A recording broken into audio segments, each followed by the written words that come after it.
Magandang hapon sa bawat isa natin. Isang pa ay tayo po ay masipulog sa Panginoon at umawit sa Panginoon, pagpuri, pagsamba sa oras po na ito. Hallelujah. Tunay nga kayo buti-buti mo, Panginoon Diyos. Wala kang katulad. Isa kang Diyos at banal.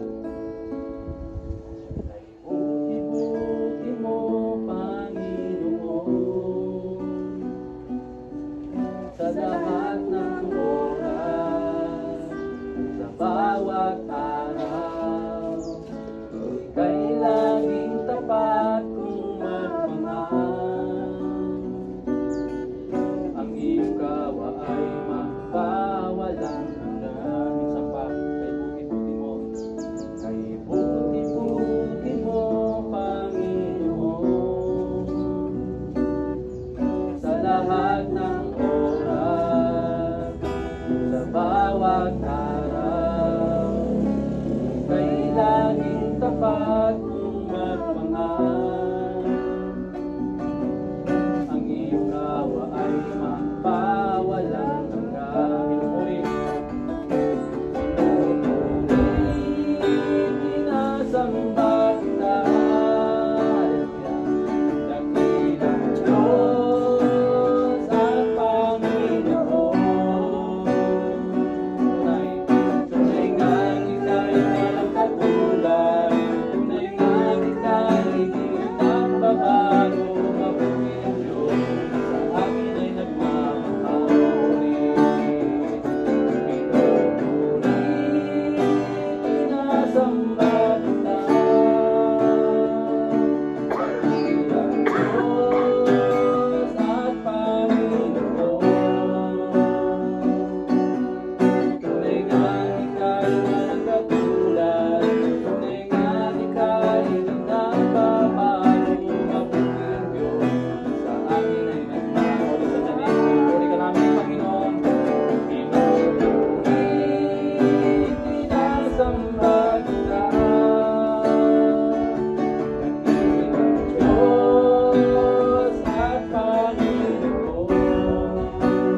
Panginoon, Diyos ka ng mabuti.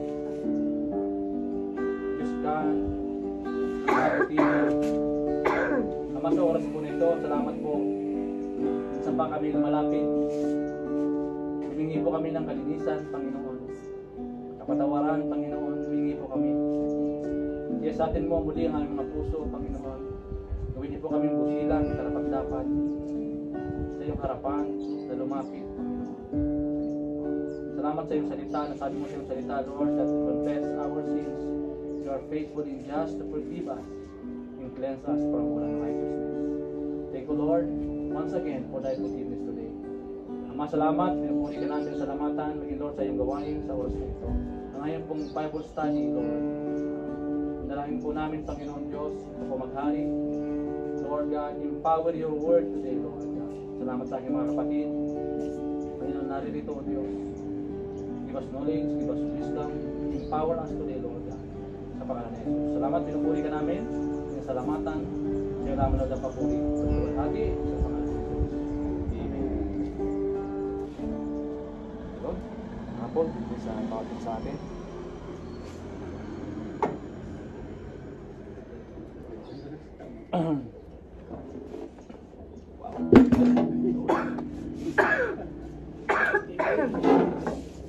Ayun, so magandang hapon sa ating lahat. Welcome po sa ating pong live group, no? Dito po sa tahanan nila Brother Alex at si Sister Aster, no? Salamat po sa kanilang pamilya na itong kanilang tahanan ay bukas na pinapagamit nila para sa kalooban ng Panginoon, no?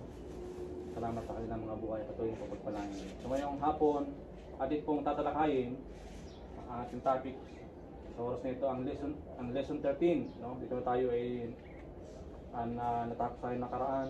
Medyo struggle tayo sa 3 weeks na tayo siguro hindi nag-meet, no? So ito po yung ating topic ngayong hapon, ang pagpipigil sa sarili. Napakahalaga ito na malaman natin kasi marami pong mga Kristiyano na nahuhulog po dito, no?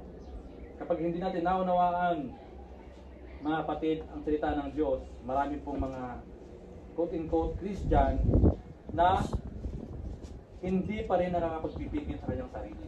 Kaya sabi po dito, ang paglago sa isang buhay Kristiyano ay magbubunga sa susunod na 2 mukha ng paglago na iyong pag-aaralan. Pagpipigil sa sarili at pagpapasensya. Itong dalawa na ito na mukha ng paglago, yung pagpipigil sa sarili at the same time, pagpapasensya. Ang mga katayangan ito ay hindi madaling makuha. Hindi ito agad napapasa iyo. Ito ay lumalago ng dahil sa gawa ng Diyos sa iyong buhay. Sabihin merong intervention ng ating Panginoon, no, mga kapatid. Ipinahayag ni Apostol Pablo sa unang Korinto chapter 9 verse 25, sabi niya, lahat ng manlalarong nagsasanay ay nagpipigil sa sarili sa lahat ng bagay upang magkamit ng isang putong na panandalian lamang. Ngunit ang putong na inahangad natin ay panghabang panahon. Sabi po sa magandang balita. Tulad ng isang manlalaro, ang Kristiyano ay kailangan magsanay upang magwagi ng isang nasisirang kuruna ng buhay na kanyang pinagpupunyagian. Ang pagpipigil sa sarili ay ang pagiging mahinahon sa lahat ng iyong mga kilos. Ngayon, ikaw ay makakapagpakita na ng pagpipigil sa sarili sapagkat si Kristo ay nananahan sa iyo. Ang sanlibutan ay nakatingin sa iyo. Diba? Ang iyong pamilya at mga kaibigan ay maaaring hindi makaunawa kung ano ang ginagawa ng Diyos sa buhay mo. Ang iyong paglago sa pagpipigil sa sarili ang magpapakita sa kanila na ang Diyos ay kumikilos sa inyo. Yan. Kaya dito po mga kapatid, basahin natin ang Romans chapter 12 verse 1 and 2. Sige, kung sino po nakakita, sino po may Biblia. Romans chapter 12 verse 1 and 2.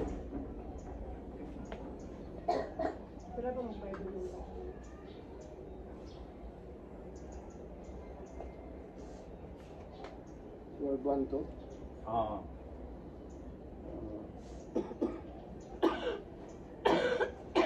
Kaya nga mga kapatid, alang-alang sa masaganang habag ng Diyos, sa atin ako'y nakikiusap na ialay ninyo ang inyong sarili bilang isang handog na buhay, banal at kalugod-lugod sa Diyos. Ito ang karapat-dapat na pagsamba. Amen. Purihin po ang pagbabasa ng kanyang salita. Sabi dito, ano ang bahagi sa iyo na iyong dapat ipagkaloob sa Diyos maliban sa iyong puso? Ano pang bahagi? Ito po itanong, mga kapatid. Ano pang mga bahagi sa iyo na iyong dapat ipagkaloob sa Diyos maliban sa iyong puso? Base doon sa binasa po ni Brother Arnold.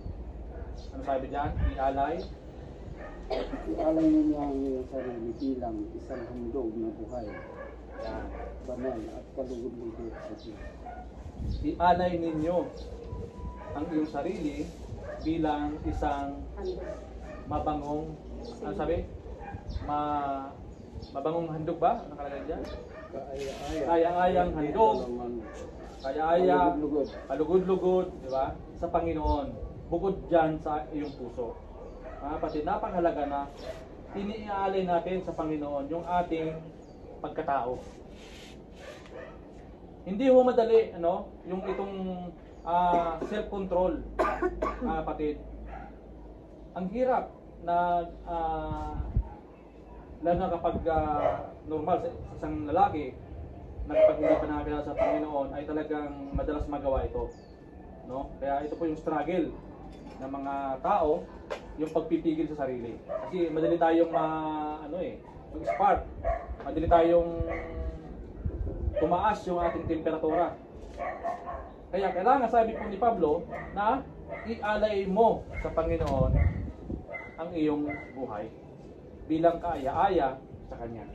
Kasi pag inalay mo na ang buhay mo sa Panginoon, sabihin 100% pinigay mo sa Panginoon, si Lord na ang siyang kikilos sa iyo.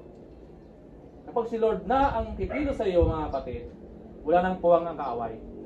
Wala nang puwang yung kita ng laman, yung nature natin, yung makasariling nature ng katawan natin. Wala na sang basihan para magawa natin to. Kasi nga, si Lord na nga ang pinagkatiwala mo sa Panginoon yung buhay mo. Sabi dito, ano ang hindi mo dapat bagayan? Ano daw ba ang hindi mo dapat bagayan? Sabi diyan, di ba? Do not conform any longer to the pattern of this world. Di ba sabi diyan? But be transformed by the renewing of your mind. Kailangan alamin mo yung taong kinapapalooban mo. Oo, kaya mapakalaga yung ganitong gawain, yung mga ganitong pagtitipon, yung ating pong Bible study. Kasi unang-una, ang ating tinatalakay dito, ang salita ng Diyos. Oo, kasi kung wala ka sa ganitong gawain, maaaring nandun ka sa isang samahan na iba naman yung ginagawa. Lalo na pag Sunday, no? Ganitong mga oras, alam mo na, yung ginagawa ng iba, tao. Oo. So, sabi dito, ano ba ang dapat na hindi mo sinasamahan o binabagayan? Dapat mayroon kang katalinuhan at kaisipan para hindi ka hindi ka madala. Kaya may kasabihan dyan na pwede ka man makisama, huwag ka lang makisama. Di ba ang ibig sabihin nun? Hindi ka makisama, pero huwag ka lang makisama, mga kapatid. So dapat, pinipili din natin yung ating mga binabagayan. O kaya ating mga kinakasamahan, mga kapatid. Pinipili natin, may karapatan tayong pumili. Kasi sabi nga nila, ito sinasabi ito ng sabi niya, sabihin mo sa akin ang kaibigan mo, at sasabihin ko sa iyo kung ano ang future mo. Kasi kung anong salamin ng kinakasamahan mo ngayon, no? Bawa, kasama mo lagi mga manginginom, alam mo na yung future mo. Ba? Bawa, kaya kasamahan mo ngayon ay mga mahilig sa gala, Korpyo na, wala pa sa bahay. Alam mo na ang mangyayari sa iyo. Sa mga bata, pag yan nagkasama-sama yan, pag hawak ng cellphone ng mga yan, may laro na yan na hindi natin alam, di ba? Sabi dito ni Pablo, kailangan pinipili mo yung kinakasalamuha. Yung pinipili mo yung dapat mong pakisamahan. Tama? So, magsabi ng ilang bahagi ng iyong buhay kung saan kailangan magpipigil sa sarili. Si Padre tatanungin siya. Ano ba yung mga bahagi ng buhay mo ngayon na nakakapagpigil ka na? Unlike before na hindi ka pa tumanggap sa Panginoon. Sigurado mayroon niya ng mga pagbabago. Nabawas yung mainitin ng ulo. Oo, siyempre. Nagbawas na rin inom.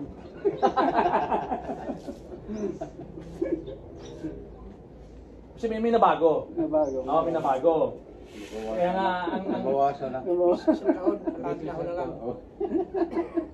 Kailangan kasi may mabago. Kailangan kasi may matransform sa atin. Kasi, sabi ko nga, kung sa nakalungkot na 20 years ka na nag-church, pero yung buhay mo parang hindi pa nababago. Diba? Tanda natin, ang being born again is a transformation. Kaya nga, ang born again yan, pagbabago yan, hindi yan religion. Kailangan talaga may mabago sa iyo. Minsan mabagal, yung iba mabagal, ibang mabilis naman, may katamtaman, pero kailangan may mabago sa iyo. Lalo na, yung buhay mo dati ay hindi makatao, hindi ayon sa kalooban ng Panginoon, di ba? Kaya ako din, marami din akong nabago. Talagang totally nabago. Marami po na mga immoralidad, no? Kaya sabi ko nga, ang Biblia, sa panag-aaral tayo ng Biblia, isa yan sa paraan para tayo makapagpipigil sa ating sarili. Di ba? Kaya siguro mabagay yung pagbabago ko dahil ano eh, kumbaga hindi ko mapipigilan sarili ko. Minsan yung tugyok pa rin ng ano ng yung ating Laman. self yung pakasariling ano laman. Laman, oo. Sa laman talaga, mahirap ka ano. Kasi battle talaga yan eh. Battle yan sa isang Kristiyano, lalo na pag naging ka na, biro mo yung dati mong ginagawa, babaguhin yun eh. Iiwanan mo yun. Dati kang maiinom, dati kang susugal, lahat na ng bisyo meron ka. Siyempre yung naging ka, di mo nang pwedeng lahat yung gagawin mo pa eh. Kailangan kaya, may mabago sa'yo, kaya nga, kailangan naging tayo. Yun yun mga kapatid. Yun. Kung natin siyang sabihin, sabi nga, glory to glory, kailangan binabago ka ng Panginoon, glory to glory. At tutulungan ka naman ng Lord eh, na kailangan magdidesisyon mo siyempre sa sarili mo. Amen. Sino pa ang ano pang mga bahagi ng buhay natin ang nabago na? Pero may anong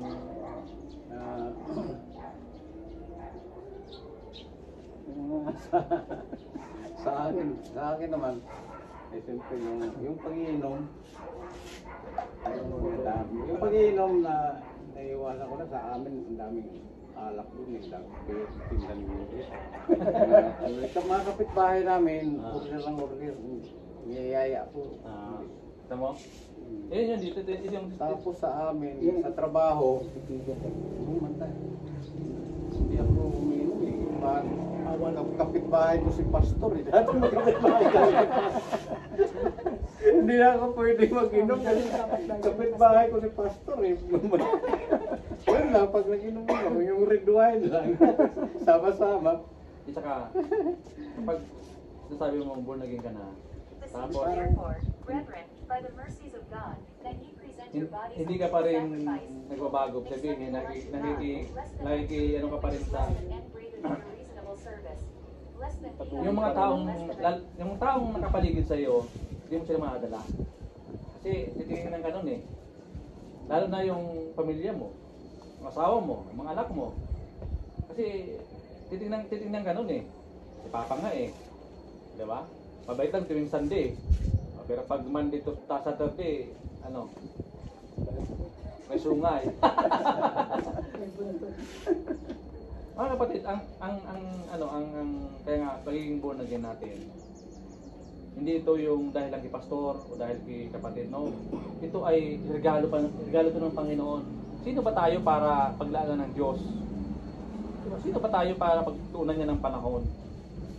Pero dahil sa sabi niya, di ba? Dahil sa kanyang pag-ibig, inabot niya tayo kahit tayo makasalanan, inabot niya tayo. Kahit matigas ang ulo natin, kahit hindi tayo tumatali mas sumusunod sa Kanya, inabot pa rin niya tayo.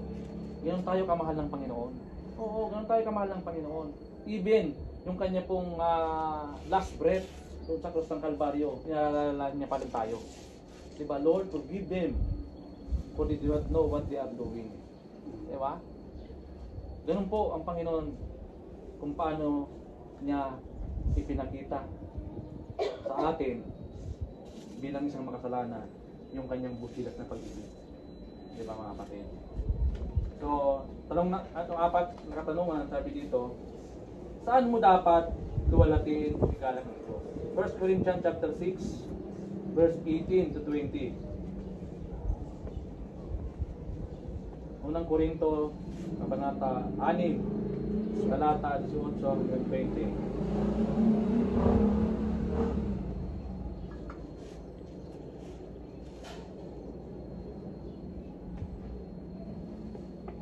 Ano ba sabi doon? 1 Corinthians 6, 18 to 20. 6:18.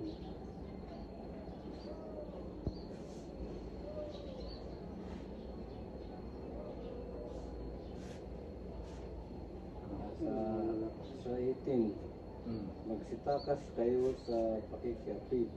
Lahat ng kasalanang gawin ng mga tao ay nasa labas ng katawan. Ngunit ang gumagawa ng pakikiapid ay nagkakasala laban sa kanyang sariling katawan. 20?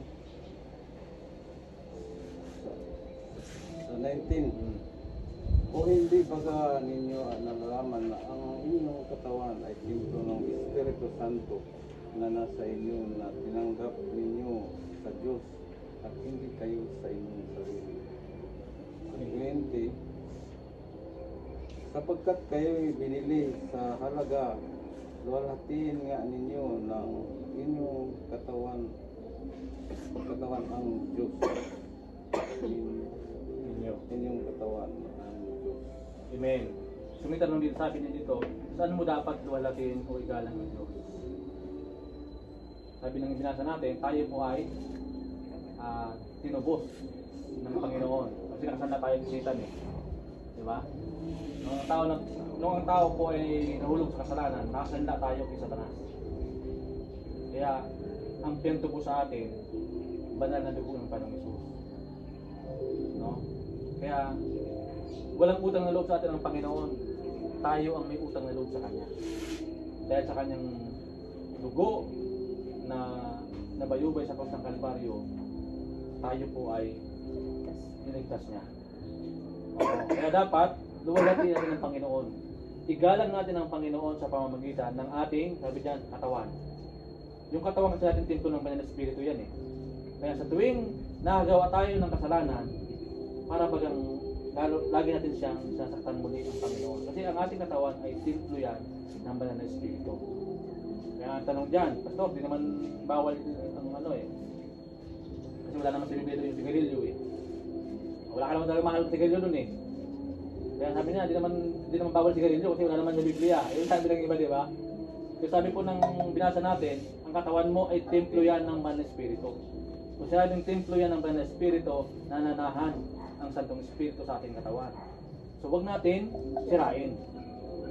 Di ba? Pag sisigarilyo ka, nasisirain, di ba? Parang ginawa mo siyang ashtray. Oo, parang, yes, oo. Sigarilyo, di ba sa ashtray? Ganun din yun. Ginawang ashtray.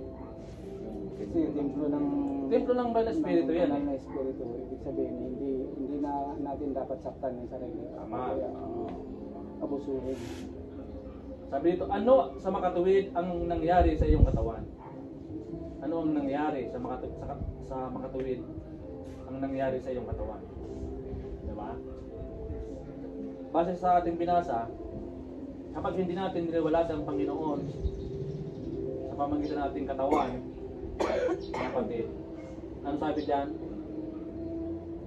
Yung pita ng laman. Kita natin, ang ating katawan ay templo yan ng Banal na Espiritu. Kapag na hindi natin yan ginagamit sa tama, yung ating katawan, mga kapatid, sa bawa, yung mga tao ay samot-saring sakit ang naranasan. Kasi hindi nila iniingatan yung katawan. Di ba? Saan ba nagmumulang sakit? Hindi naman nagmumulang sa Diyos yung sakit eh. Nagmumula yan kay Satanas. At the same time, sa atin yung ginagawa. Di ba? Dalawa ba ng Lord na magkasakit ka? Hindi naman gusto na magkasakit ka eh. Dahil sa ginawa mong hindi maganda, maaaring yun ang naging dahilan. Huwag ka tayo nakakaproblema, nakakasakit. No? Okay? Sa question number 6, ano ang ibig sabihin ng pagpipigil sa sarili para sa mga Kristiyano ay paglayo sa ano daw? Saan daw paglayo sa ano? Sa kasalanan. Kasalanan, maling mga ginagawa, kita ng laman, mga masamang tao. Ano ba ang dapat natin gawin? No? Kailangan lalayo tayo doon sa mga pinagmumulan ng kasalanan. Okay, sa 2 Timothy naman, chapter 2, verse 22. 2 Timothy, chapter 2.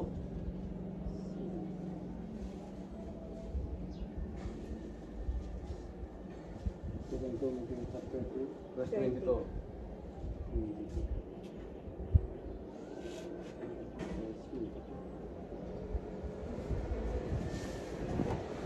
Ito na lang. Isang Timothy chapter 2 verse 22. Datapwat layuan mo ang masasamang pita ng kabinataan at sundin mo ang kabanalan ang pananampalataya, ang pag-ibig, ang kapayapaan, kasama ng mga nagsisitawag sa Panginoon mula sa pusong malinis. Amen. Yun. Ano ang dapat na iyong hinahabol? Tanong dito. Ulit nga, kuya ng basa. Verse 22 na. Second Timothy, 22. Ito, datapat, baka ibang version yung ano. Datapat, layuan mo ang mga masasamang kita ng kapinataan. At sundin mo ang kapanalan, ang pananampalataya, ang pag-ibig, ang kapayapaan, kasama ng mga nagsisitawag sa Panginoon mula sa pusong malinis. Sabi diyan, layuan mo ang mga masasamang kita ng kabataan. Oo. Ba't tama ka ng kabataan, ano? Kabataan. Kabataan, oh, busog eh. Yung mga pagnanasa talaga ng ano. Oo. Mga kapatid, dito binibigyan tayo ng ano ng Panginoon, ng aral, ng warning ng Panginoon na layuan natin yung mga masasamang kita ng laman. Ano ba yung mga gusto ng ating laman, no? Di ba? Lalo na pagdating sa pagpipigil sa sarili. Sabi ko nga, kung lahat ng tao sana ay tunay na born again, wala sanang mga road rages, walang mga suntukan sa kalsada, barilan, wala sana yan eh. Di ba? Kasi kaya mong kontrolin yung sarili mo eh. Kaya mong pigilin yung nararamdaman mo. Kaya lang hindi eh. Pabukas pa ng pintuan, may dadala ng martilyo, baril. Diba? Pinahintulutan din ang Panginoon ng free will natin kasi. Free will ng tao yun. Kaya lang, siyempre, ang huling, sabi nga nila, ang pagsisisi sa huli. Oo, Siguro, diba? Pastor, pag naging tahimik na lahat, nandiyan na yung Panginoon. Oo. Yun na yung sign. Maging tahimik na lahat. Kasi ngayon may kaguluhan pa, may struggle pa eh. May kaguluhan pa. O, dito naman tayo sa Proverbs 16:32. Last. Kawikaan. Proverbs 16:32.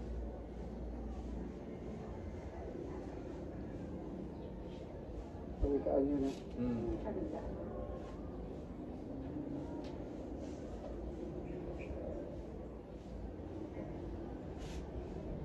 Ano pag hirap mo ba? Buti nga ngayon, ang cellphone na eh. Yung araw, siyempre. Gusto ko sa cellphone kasi sa ano, sa Bible nahirapan ako mag-ano. Oo, Cellphone kasi pag type mo lang yun doon. Labas ka. Basa, kuya. Ito, Kawikaan 16:32. siyang makupad sa pagkagalit ay maigi kaysa makapangyarihan, at siyang nagpupuno sa kanyang diwa ay maigi kaysa sumasakop ng isang bayan. Sa English maganda yan eh. 16:32. He that is slow to anger is better than the mighty, Tama. and he that ruleth his spirit than he that takes a city. Di ba? Kapag daw ikaw ay galit. Galit. Di ba ang tao pag galit, wala na siyang nakikitang ano eh. Tama. Tama. Kasi galit siya eh. Under ng ano siya, ng anger. Kaya pag ang tao galit, sabi huwag kang harang-harang. Dahil baka madamay ka. Ngayon, pag naimasmasa na siya, doon na siya nagsisisi. Kaya nga walang ang pagsisi sa unahan eh. Ay nasa huli. Di ba? Kaya napakalaga mga kapatid na yung pamamanhik ng ating pong Panginoon sa atin na kailangan tayo magpigil sa ating sarili. No? Napakalaga itong pagpipigil sa sarili kasi maraming nangyayaring hindi maganda rito eh. Malit lang yung kaya susamahin mo pag nag-imbestiga ka, ang lit lang pala yung pinanggalingan. Dahil lang sa hindi lang pipigil sa sarili, nakadisgrasya. Kaya kung susugin mo, napakaliit lang pala yung pinanggalingan. Sabihin, wala lang silang bigas, masaing, pinatay na yung, diba? O, Hindi yun na wala na. nang makain. Wala na may pakain. Yung pala napakababaw yung cost ng kanilang pagtatalo. Pero dahil sa hindi sila makapagpigil sa sarili, nagawa nila yung hindi dapat gawin. Kaya lang nangyari na nga yun. Kaya gulol ngayon tao. Diba? Napakalaga no mga kapatid talaga na kailangan natin unang-una mag-pray tayo sa Panginoon. Nabawa, minsan kasi dumating sa punto na parang na-over-exhausted ka na. Yung minsan dumating sa punto na gano'n, di ba?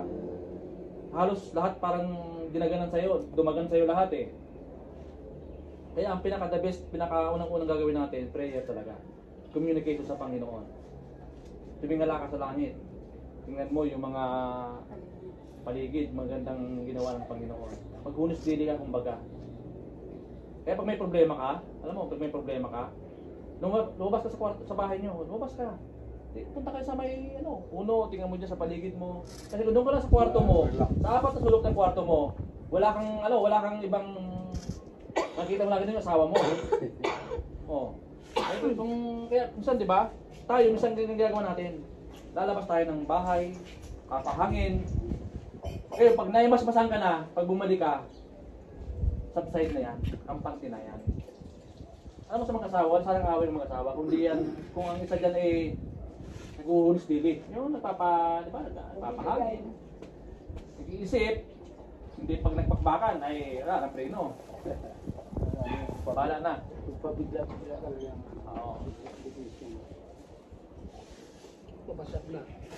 Eh kung may napatag ng iPhone, wala na. Paano mo pa?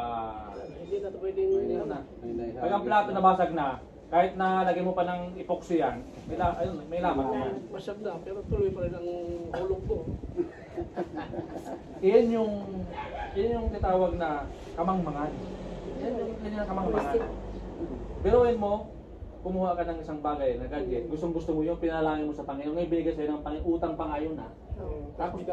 Tapos dahil lang sa wala kang pagpipigil sa sarili, binato mo, nabasag, nasira, babayaran mo pa rin isang taon pa. Wala na yung items, pinabayaran mo pa. Ang tawag ng kamangmangan. Di ba? Mga kapatid. Eh, nangyayari ba yun sa mga Kristiyano? Yes, nangyayari yun. Anak ko, huwag na magturo, anak ko. Nangyayari yun sa isang Kristiyano. Dalawang iPhone binasa. Kaya nga, mahalaga dito mga kapatid, na maghunos dili muna tayo. Oh, kami mag-asawa. Pag nagsita tayo ng marapata na, tahimik na ako dyan. Kaya kasi meron isa dyan na Mag-break. kasi kung parehas kayo sagutan ng wala na patutunguhan yan. Ganun talaga. Kaya natin talagang, yung sabi nga dito, kailangan yung pagpipigil sa ating sarili. Kaya po, sabi ni Pablo rito na ang buhay Kristiyano, isa yung marathon. Isa yung takbuhin, mga kapatid. Na hindi, pag tumakbo ka, kalagitnaan, hihinto ka na, ayaw mo na. Hindi, mga kapatid. Kailangan, anuman ang pinagdadaanan natin, anumang mga pagsubok, no? Kailangan tapusin mo yung takbuhin. Diba? Tapusin mo yung takbuhin. Nalala ko dati, may isang, di ba, isang runner, di ba? Yung, ano ba yun? Yung negro. Yung pilay. Tumayo siya, nakandakad siya, di ba? Talagang tinuloy pa rin niya doon sa finish line. Kahit nasa ikang na. Saka may nauna sa kanya. Kasi nga nakita niya, ang buhay Kristiyano, hindi lang parang isang mananakbo yan. Pagdating sa gitna, maaaring ikaw matisod. Maaaring sa gitna, maaaring ikaw ay matumba. Pero ang ang bottom line dyan, dapat tapusin mo yung takbuhin. Tayo din sa mga Kristiyano, mga kapatid, mayroon mga pagsubok na ating nararanasan sa pamilya, sa mga anak, diba? Sa trabaho. Sabihin niya, parte yan ng ating paglakad, mga kapatid. Kaya kita mo yung mga taong daming pinagdaanan, yun ang malakas eh. Yun ang may kredibilidad na tagumpay, tsaka magpatotoo eh. Mag-counsel sa'yo. Why? Kasi naranasan niya na eh. Naranasan niya na. Kaya huwag tayong mabigla doon sa mga pagsubok na gano'n. Ngayon, wag naman na lagi-laging gano'n ang problema niyo. 20 years na, 30 years na kayo. Di ba? Ganun pa rin yung inyong pinag-aawayan. Hindi abot. Di ba? So ano ngayon ang sa inyong ano bang yung napulot ang araw sa oras na ito? Sa pagpipigil sa sarili. Yun, yung pagpipigil sa sarili na ko dun yung na kailangan mo talaga magpigil lalo na sa isang Kristiyano. Dahil talaga yung bulugsok ng dugo, bulugsok ng galit, wala talaga nagagawang maayos. Hanggang sabi nga ni Pastor pagkatapos nun, nang mainit ang ulo mo, pag kumalma ka na, wala ka na magagawa, basag na yung iPhone. Pagbabayad ka pa. Diba? Dahil sa pagpipigil, dahil sa walang pagpipigil, doon yun nakakakaroon. So, madalas din mangyari yan minsan, dahil nakapagsalita ka ng hindi maganda. Yun, maging dahilan na maging struggle. Kasi pag nabitawan mo ng masamang bitawan ka ng masamang salita, ang hirap na yan bawiin. Parang yun ang dahilan na ma-struggle ka sa mga kanon mo. Pero pag talagang tunay ka ng binago ng Panginoon, ito kasi sabi ng Biblia, lahat yan pagdadaanan mo. Lahat yan may experience mo. Oo. So sabi niya, di ba? Take heart, sabi niya ng Lord I am overcome the world. Napagtagumpayan ko na yan Di ba? Kasi tayo, hindi lang napansin or hindi lang miscommunication lang kayo. Nag-away na kayo. Ang lit-lit pa ng pinanggalingan ng away ninyo. Walang kwenta. Walang kakwenta yung pinanggalingan ng away ninyo. Tapos, napakalaki ng pinsala. Ang dami. Di ba? Ang laki ng pinsala. Tapos kayo pang nag-away. Hindi pa kayo nagkakasundo. Ang laki ng impact noon. Parang nalala ko tuloy ang liit na ng inyong ginagawa. Kasi ganun din tayo. Mga kapatid. Kaya napakalaga yung pagpipigil sa sarili. Kasi pag nagawa mo na yung karumal-dumal na gawain, yung krimen na gawa mo na, dahil sa bugso lang ng damdamin mo, mahirap nang bawiin yan. Mga kapatid. Mahirap na. Kaya bantayan natin ang ating mga sarili. Tulad ng sinabi po ng ating pong Panginoon. Guard your heart. Bantayan mo ang iyong puso. At huwag papasukin anumang nais ng kaaway. Kasi ang kaaway natin, ang udyok niya lagi gulo Oo. Ang udyok niya lagi yun yung kanyang strategy. Kain, wasakin, awin yung ating buhay. Sabi po ng Biblia, sabi po ng Panginoon, I have come to give you life. Life to the fullest, no? Kaya ang buhay natin, bigay sa atin ng Panginoon. Kasiya-siya, hindi kalungkot-lungkot. Diba? Nakita kayo ng isang Kristiyano, tuloy na Kristiyano, pero ang buhay ay lungkot. Ibig sabihin, hindi yung galing sa Panginoon. Kasi ang gusto ng Lord, maging masaya tayo Kahit may pagsubok, masaya ka Ito sabi nga ng Philippians, diba? Rejoice always, rejoice. Oo, mga kapatid. Na kahit wala kang, di ba? Magdalak lagi. Hindi yung maliit lang na pagsubok, parang ka nang sinumpa. Amen? Kung sino pang mayroong Kagabi. Pagpinto ka na madali. Kasi halos, nakikita natin sa mga balita, halos karamihan ng mga insidente ito ang problema Hindi nakapagpigil. Di ba? Ito yun Kasi nga, yun yung kita ng laman, nature ng tao, ang talagang mainit ng ulo. Lalo na sa Pilipinas, mainit ang panahon. Di ba? Puting traffic, mainit ang ulo mo. Ang Pilipinas talaga matraffic Nadaan lang, nakakatingin lang. Oo. Narito sa Saudi, mas lalo na. Kaya pag nasa chismisan, hindi na nagagalit Kahit na abot na ng oras.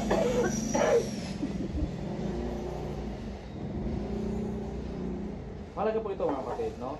Kaya, sabi ko nga sa inyo, ang pagbabasa natin ng Biblia, lagi ito, ang babasa natin tuwing linggo, tapos next week na naman, pag napalampas mo dito, sayang yung mga opportunities, no? Pinoon, sa bawat pasto na ginagamit, iba-ibang revelasyon yan eh. Kung tayo ng karapatan maging anak ng Panginoon, assurance, mga kapatid,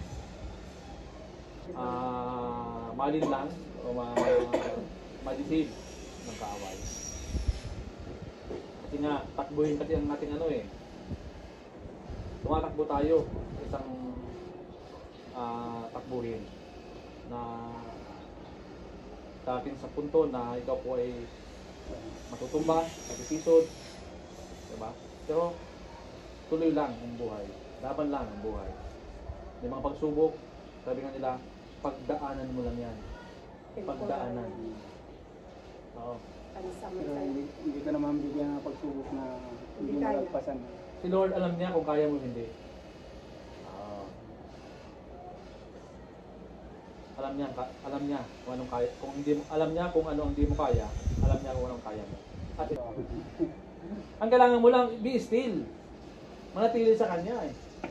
Doon mo. Ayun, yung kwento ni nanay na yung may bigyan ng 50. Maya may naganoon sa kanya eh.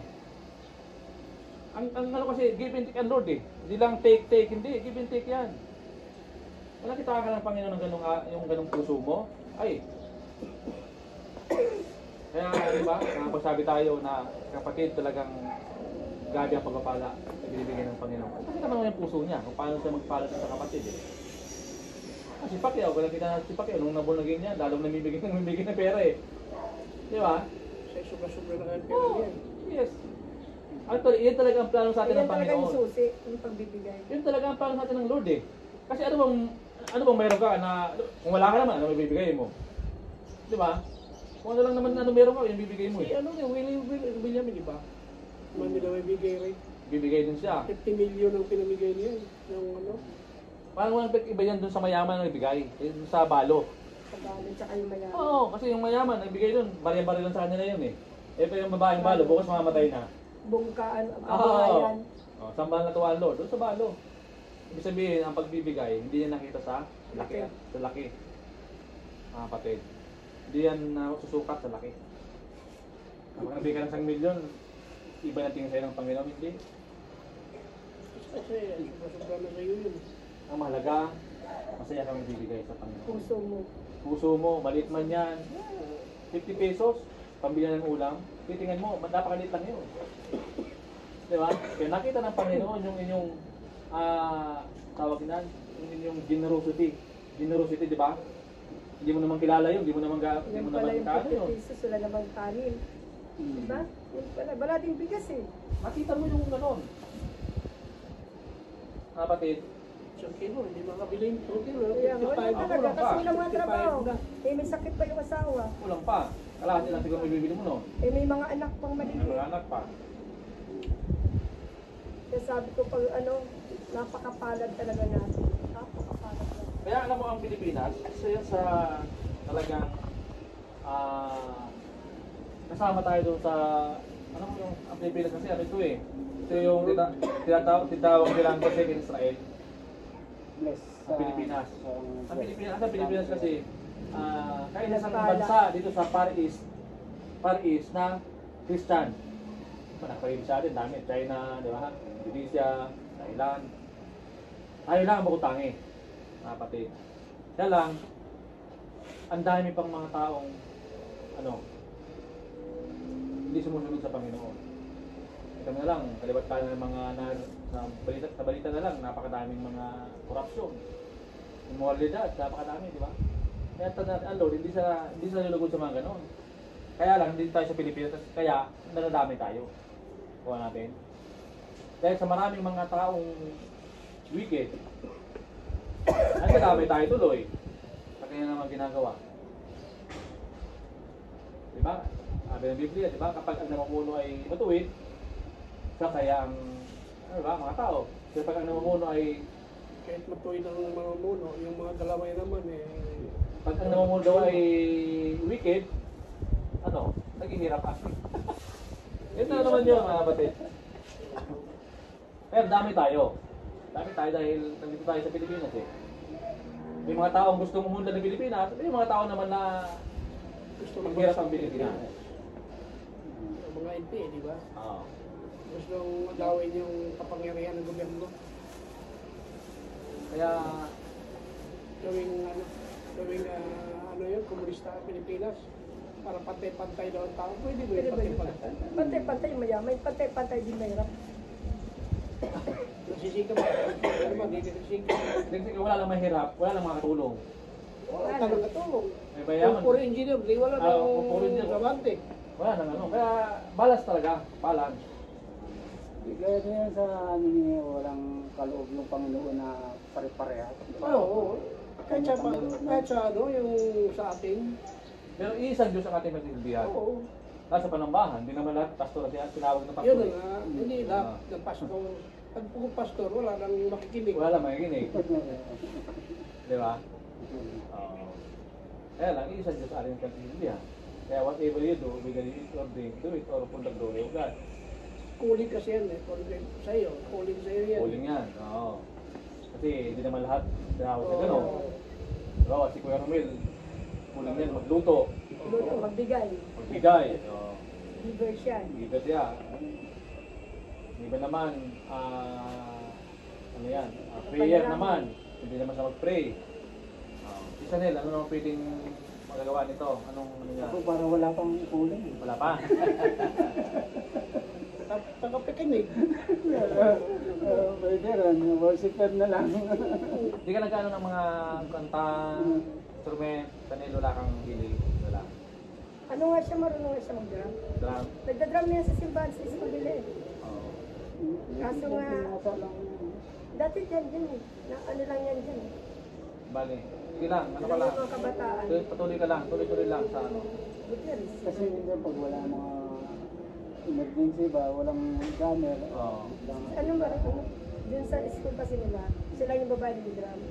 Kaya pag nawawala siya, inaanap siya ng Koreano, where's ano? Nagtutugtog na siya pag Sunday dati. Kasi sa school kasi yung Korean jazz, ano, dasma. Praise the Lord. So, meron pa ba kayong tanong dito? Pa kayong wala na, para mapagbili tayo maya. Close na tayo ni Kuya Romel, close ng prayer. Sige. Maraming Diyos na makapangyarihan sa lahat. Salamat sa oras na ito na kami ay itong sa upang mag-aral, mag-bulay sa iyong mga salita. Lord, salamat sa iyong mga salita na aming pag-aralan na ito'y tumino sa aming mga puso at aming mga ito. Lord, at saka